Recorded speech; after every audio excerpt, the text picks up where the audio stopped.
اعوذ باللہ من الشیطان الرجیم بسم اللہ الرحمن الرحیم اللہ اکبر سبحان اللہ الحمدللہ استغفر اللہ الصلاۃ والسلام علیکہ یا رسول اللہ صلی اللہ علیہ وآلہ وسلم۔ ناظرین، ہمارے چینل پہ آپ نے رابعہ جی کی پہلے ایک ویڈیو دیکھی جس میں انہوں نے اپنی ایک کہانی بتائی تھی، اور وہ ویڈیو ماشاءاللہ بہت وائرل ہوئی اور آپ سب لوگوں کو بڑی پسند آئی۔ آپ سب لوگوں نے بہت سے کمنٹس کیے کہ آپ مزید جاننا چاہتے ہیں کہ رابعہ جی کی زندگی میں اور کیا کیا مشکلات آئیں، اور انہوں نے ان مشکلات کا سامنا کیسے کیا، کس طریقے سے۔ ظاہر ہے ایک زندگی اور خامد کے چلے جانے کے بعد 4 بچے، اور ایک وہ وقت بھی تھا کہ مطلب یہ ہے کہ گھر میں بھی فائنینشیل طور پہ بھی اتنے اسٹرانگ نہیں، اور خامد کا اچانک اس طریقے سے چلے جانا۔ تو سارا کچھ ان سے پوچھتے ہیں کہ ذرا اپنی کہانی اپنی زبانی بتائیں کہ ان کی وہ دن کیسے تھے، پھر اس کے بعد انہوں نے بچوں کا کیسا سارا جو ہے وہ سنبھالا، بچوں کی سکولنگ وولنگ اور وہ سب کچھ، ان کے بہت سارے ماشاءاللہ جو اخراجات ہوتے ہیں گھر کے، انہوں نے وہ سارے کے سارے ایک گھر میں ایک سربراہ کی حیثیت سے جیسے خاوند کرتا ہے، انہوں نے وہ سارے کے سارے کس طریقے سے وہ سنبھالے۔ اور پھر اس کے بعد آپ کے لیے ایک اور بھی یہ خبر کہ یہ کتنے کام کرتی ہیں، یہ بھی ہم ان سے پوچھیں گے، اس لیے کہ جہاں تک مجھے اندازہ ہے یہ بوتیک ہے ان کی، اور یہ سلائی بھی کرتی ہیں، یہ ماشاءاللہ جو ہے وہ نعت شریف بھی بہت پڑھتی ہیں، بہت ان کی نعت جو ہے وہ اگر آپ سنیں تو ان کو چینل پہ آپ کو ملیں گی۔ پھر اس کے علاوہ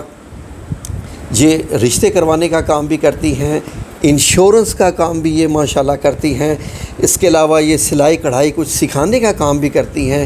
بچوں کو سپارہ پڑھانے کا کام بھی یہ کرتی ہیں، اور ان کے پاس موٹر سائیکل بھی ہے جو یہ چلاتی ہیں۔ اور بچے ماشاءاللہ ان کے اب بڑے ہوتے جا رہے ہیں، تو ان کا وہ مشکل وقت اب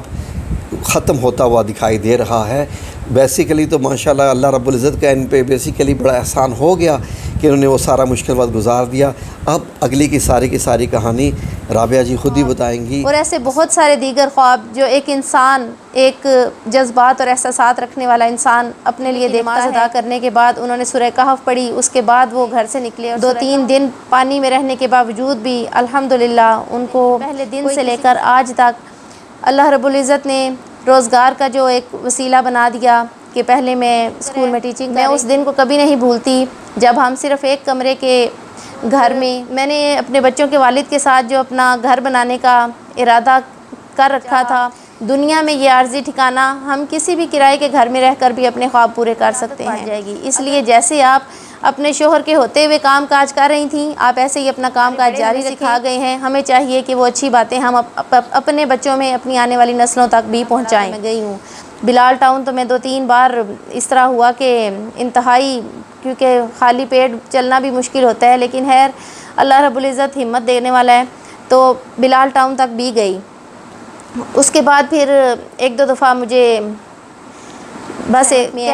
تو اس کو بھی بیکنگ کا شوق ہے، میں نے اس کو ساتھ اپنے سکھا رکھے ہیں یہ سارے کام، تو میری غیر موجودگی میں وہ تھوڑی بہت بیکنگ کر لیتی ہے، تھوڑی بہت کوکنگ کر لیتی ہے۔ الحمدللہ اسی کروڑوں سے بہتر ہیں، میرے فرما بردار ہیں، اور الحمدللہ اللہ رب العزت انہیں نیک کرے اور ہدایت عطا فرمائے، کیونکہ اللہ رب العزت کے فرمان کے مطابق ہدایت ہمیں ہر وقت مانگتے رہنا چاہیے، اپنے لیے، اپنی اولاد کے لیے۔